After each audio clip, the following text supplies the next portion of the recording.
Obila ochako nonro ewi tho mar obila wadgi moro mane oyud ringre kind gogni e alwora ma Manga ei kaunti ma Nyamira. Mosenindo yangi kaka Isaac Biaka mane en obila matimo nonro e sub kaunti ma Manga kuom thuolo mar higni 2 mokalo. Kalora kod komanda mar obila e kaunti ma Nyamira, Kimani Mitugo, mosenindo ne en none mogik ka odhi riere e alwora mar gogni kama wachore ne rik omadhe ndawa. Bang'e to miyo moro mane odhi moto nofwenyo ringre Biaka. Obila yango ni ringre Biaka ne oyudi gi hinyruok marach e wiye ka giparo ni dipo ka ne okier molwar marach. Tukasikia kitu kama saa 11 hivi kuelekea saa 12 hadi DCI ameanguka hii Manga. Hii Manga bila tunaijua sio leo peke yake huyu ofisa wetu ameanguka.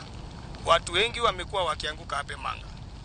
Sasa kustukia kukimbia tukakutana na wananchi, enyewe tukakuta mahali alitoka ni mahali mbaya kabisa. Sasa kuteremka tukakuta ofisa wetu ameaga dunia.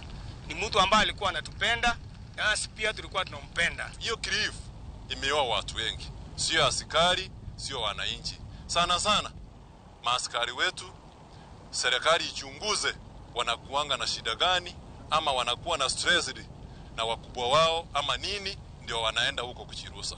Yeye sio wa kwanza, kuna wengine wamekufia huko kwa department ya police. Isaka ni mtu mzuri ambaye tulikuwa tumekaa naye, hasa mimi kama chairman wa community policing, tulikuwa tunakaa kwa ofisi yake na yeye.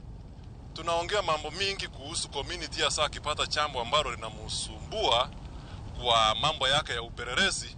Alikuwa anatuita, naita wenzangu, tunaenda, tunafanya nini? Tunamsaidia kwa uchunguzi wake. Alikuwa anapenda kupita hapo. Alikuwa akienda kwa ofisi anapitanga hapo. Ikiwa anaenda huko Sengera pia alikuwa anapitanga hapo. Nikamzoea tu. Hata sikumuuliza jina. Nilikuwa tu namwona kwa sura. Tukasikia kwamba kuna walienda wawili na walikuwa wanafuta sigara. Sasa tujue kama ni hiyo sigara ndiyo alifuta ikampeleka Kisunguzungu. Kwa sababu ni mtu mzuri, hana maneno hapa. Wote wanatuhudumia vizuri sana.